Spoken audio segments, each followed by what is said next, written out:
वर्षकं समान आयुषि ॐ मनो ज्योतिरजुषतामाजस्य बृहस्पतिर्यमिमं तनोत्वरिष्ठं यज्ञकं समिमं दधातु विश्वे देवासय्यमाद्यन्तामो प्रतिष्ठा अरुणाय नमः आवाहयामि स्थापयामि ध्यायामि गन्धाक्षतं पुष्पाणि धूपं दीपं नैवेद्यं समयामि ॐ कलशस्थदेवताभ्यो नमः।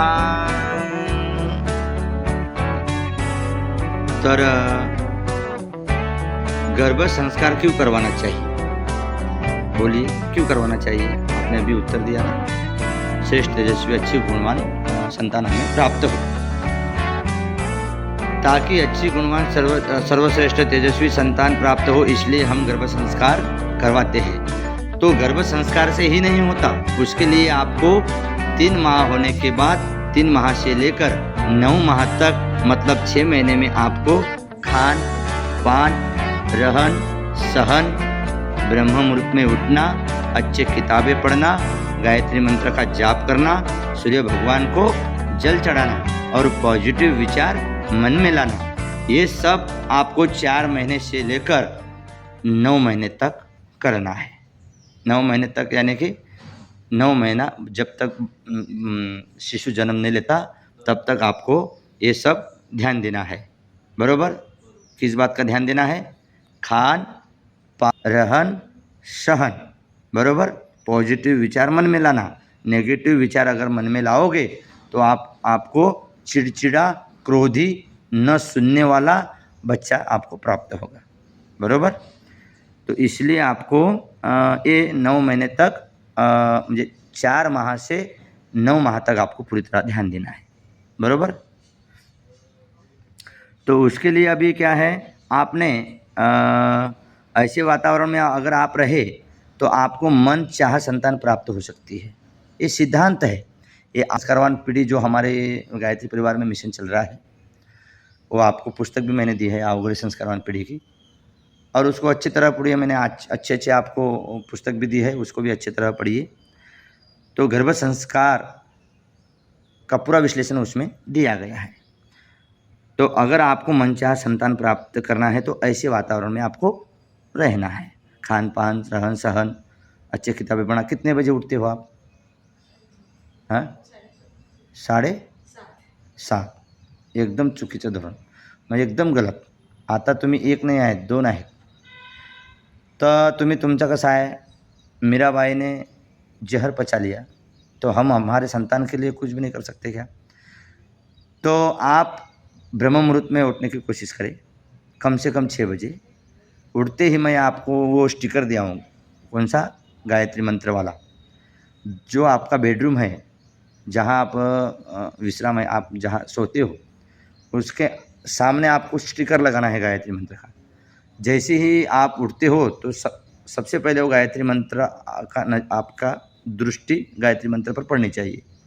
वो गायत्री मंत्र पर आपकी दृष्टि अगर पड़ेगी तो वो गायत्री मंत्र उठते बराबर आप गायत्री मंत्र आप दृष्टि पड़ेगी तो आप गायत्री मंत्र पढ़ोगे तो वो प्रभाव गर्भस्थ शिशु पर पड़ता है। बरोबर? तो उठते बराबर फिर नहाना धोना, पूजा पाठ, कम से कम 1 माला गायत्री मंत्र का जाप। उसके बाद में पूजा पाठ होने के बाद सूर्य भगवान को जल चढ़ाना। जैसे सूर्य भगवान श्रेष्ठ तेजस्वी प्रकाशवान है, वैसे ही आपको संतान प्राप्त होगी। सही है? ध्यान में आई कि नहीं बात पूरी? आई ना पूरी बात? ऐसे आपको बताया गया था पहली बार? नहीं बताया गया ना? हाँ। तो कैसा, ये सब आपको समझना चाहिए। एक गर्भस्थ शिशु को ये सब मालूम होना चाहिए। जब पहली बार आते हैं ना 3 महीने में, तब हम पूरी तरह से हम विश्लेषण बताते हैं। हाँ, क्योंकि वो आप गर्भ संस्कार करने आए हो और गर्भ संस्कार का महत्व आपको पता नहीं है, तो फिर गर्भ संस्कार करने में क्या फ़ायदा? सही है या गलत? सही है ना?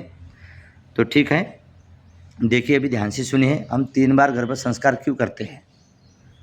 3 माह पूरा होने के बाद, 6 माह पूरा होने के बाद और 8 माह पूरा होने के बाद ये 3 बार गर्भ संस्कार करवाना चाहिए। आपने अभिमन्यु की कथा सुनी होगी महाभारत में, सुनिए, बताइए। चक्रव्यूह में जाने का वो जाते हैं ना, राइट। वो जाने का रास्ता पता था लेकिन वापस आने का नहीं पता था। तो ये वो चक्रव्यूह में जाने का कहाँ सीखे थे उन्होंने? उनकी माँ ने वो गर्भ में। हाँ, राइट, गर्भ संस्कार किए थे। गर्भ संस्कार में ना, हाँ, गर्भ संस्कार में ही अभिमन्यु ने वो सीखा था, ये तो आपको पता ही है। तो ये सब आपको पता रहने के बाद गर्भ में बच्चा सीख जाता है। 90% बच्चा गर्भ में सीख जाता है, ये आपको पता है, तो भी आप 7:30 बजे उठते हो। कैसा है दीदी, ध्यान दीजिए। सवेरे सवेरे 4 बजे से 8 बजे तक, 7 बजे से ऊर्जा कम होती है, दिव्य ऊर्जा। 4 बजे से तो 8 बजे तक अच्छी ऊर्जा रहती है, वातावरण, दिव्य ऊर्जा। फिर कम होते होते होते होते होते एकदम 12 बजे तक पूरी दिव्य ऊर्जा कम हो जाती है। इसलिए लोग सवेरे ही क्यों उठते हैं। आप देखे होंगे आश्रम में इधर उधर कहीं भी कोई भी जप तप करने वाले सवेरे ही उठते, प्रातः उठते ही पूजा करते हैं। लोग दोपहर में भी पूजा कर सकते हैं, आधी रात को भी पूजा कर सकते हैं, 12 बजे रात को भी पूजा कर सकते हैं, पर उनका एक समय है पूजा करने, क्योंकि उस समय दिव्य ऊर्जा होती है। कितने बजे? 4 से 7-8 बजे तक अच्छी ऊर्जा रहती है। उस समय में उठकर पूजा पाठ ध्यान साधना करनी चाहिए। आप नित्य नियमित अभी 1 माला जरूर जपिए, ठीक है? 10 मिनट निकालिए सिर्फ गायत्री माता के लिए। मेरा नंबर आपके पास है, सेव कर लीजिए। जब आपका संतान आप जन्म में आएगी और 3 महीने 4 महीने में प्रभाव देखिए। सिद्धांत है, ये गर्भ संस्कार 3 बार करवाने से हम मन इच्छा संतान प्राप्त कर सकते हैं। अभी 3 बार गर्भ संस्कार करवाते हैं। ये 3 बार गर्भ संस्कार क्यों करवाना चाहिए, इसके लिए मैं आपको विस्तार से बताता हूँ। गर्भ में शिशु का मन माँ के व्यवहार से बनता है। गर्भ में शिशु का मन माँ के आचरण व्यवहार से बनता है। माँ जैसे करेगी वैसे ही शिशु, गर्भस्थ शिशु का मन विकसित होता चला जाता है, माँ के आचरण व्यवहार से। आपने अभिमन्यु की कथा हमको बताई, इसका मतलब आपको अनुभव है। गर्भ में शिशु का मन माँ के आचरण व्यवहार से बनता है। माँ जैसे करेगी वैसे ही शिशु का मन बुद्धि विकसित होता चला जाता है, बरोबर।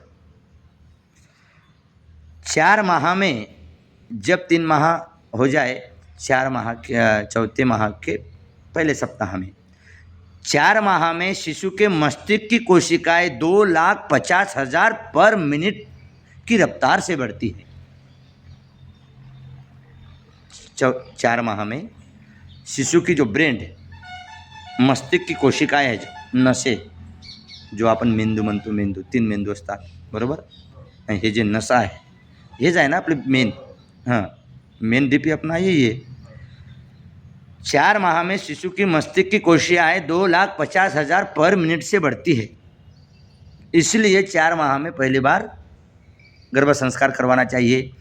और 4 माह में शिशु गंध और आवाज़ पहचानने लगता है। 4 माह में गर्भस्थ शिशु गंध और आवाज़ पहचानने लगता है। इसलिए 4 माह में पहली बार गर्भ संस्कार करवाना चाहिए। अभी आपको दूसरी बार, अभी आप आए हो, सही समय पे आए हो, बरोबर। 6 माह के बाद पहले सप्ताह में, 7वें, जब 7वां महीना लगता है ना, पहले ही सप्ताह में गर्भ संस्कार करवाना चाहिए। क्यों करवाना चाहिए? कि इस समय गर्भस्थ शिशु की मस्तिष्क की कोशिकाएं 5 लाख प्रति मिनट की रफ्तार से बढ़ती है। कितने? 5 लाख प्रति मिनट की रफ्तार से बढ़ती है। इसलिए दूसरी बार 7वें माह में करवाना चाहिए। अभी तीसरी बार 8 माह जब पूरे हो जाए, 9 माह में पहले सप्ताह में करवाना चाहिए। और 3 माह में 3 माह में शिशु आवाज़ और गंध पहचानने लगता है, स्वाद पहचानने लगता है। 6 माह में शिशु का भावना केंद्र बन जाता है, बरोबर। और 9 माह में शिशु में कई भाषाओं सीखने की क्षमता आ जाती है। इसलिए 9 माह में गर्भ संस्कार करवाना चाहिए। कई भाषाओं सीखने की क्षमता गर्भस्थ शिशु में आ जाती है। और इस समय आपको अच्छी किताबें, इंग्लिश अगर आती है तो इंग्लिश की भी किताबें थोड़ा थोड़ा पढ़िए, और अच्छे संस्कृति धार्मिक किताबें पढ़िए। हमारे परम पूज्य गुरुदेव ने बहुत सारी किताबें लेके हैं, मैंने आपको दी है, बहुत सारी 2-4 किताबें दी है गुरुदेव की, अच्छी किताबें आप पढ़िए। वो प्रभाव गर्भस्थ शिशु पर पड़ता है। राइट, आया समझ में बात? हाँ, तो इसलिए हम 3 बार गर्भ संस्कार करवाना चाहिए। तो आप अभी दूसरी बार हो गया। तीसरी बार अगर आपको यहाँ पर नहीं आना होता तो आप फ़ोन लगा के घर पे भी करवा सकते हो। हम कई बार जाते हैं बाहर गर्भ संस्कार करवाने, ठीक है। तो 3 बार, इसलिए हम 3 बार गर्भ संस्कार करवाना चाहिए। तो आपके सामने अभी ये है, क्या है? औषधि है, औषधि है।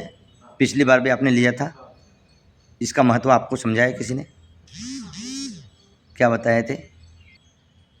वडाचं झाडाचं पान असते हां आणि पिंपळ हां आणि गिलोय. हां, त्याचं महत्त्व. वडाचं झाडाचं महत्त्व असं आहे की आपलं बाळ ते वडासारखं म्हणजे त्याचा प्रभाव पडला असं पाहिजे, भव्य झाला पाहिजे. आणि बोला. पिंपळाच्या झाडाखाली सर्व देवताचं वास असतो. हम्म. आणि गिलोईच्या झाडासाठी त्याचे उंच विचार झाले पाहिजे. हे तुम्हाला म्हणजे त्यांना त्यांच्या परीने त्यांना माहिती दिली, बरोबर आहे, ठीक आहे. माहिती दिल्याबद्दल धन्यवाद. आणि मी तुम्हाला आता सांगतो वट वृक्ष का पत्ता, ये जो औषधि है, ये 3 प्रकार की औषधि है। वट वृक्ष का पत्ता, गिलोय का पत्ता, पीपल का पत्ता, बरोबर। वट वृक्ष का पत्ता है जो बालक को धीरे धीरे बढ़ने की शक्ति प्रदान करता है। वट वृक्ष की जटाएं होती है, बरोबर, वो बढ़ती है कि नहीं? बढ़ती है ना। वैसे ही बालक को बढ़ने की शक्ति वट वृक्ष का पत्ता देता है। और गिलोय का पत्ता जो है, गिलोय का पत्ता बालक को कीटाणु और रोगाणु से बचाता है, गिलोय का पत्ता। और पीपल का पत्ता, पीपल के वृक्ष को देव यवनी यानी कि देव माना गया है, बरोबर।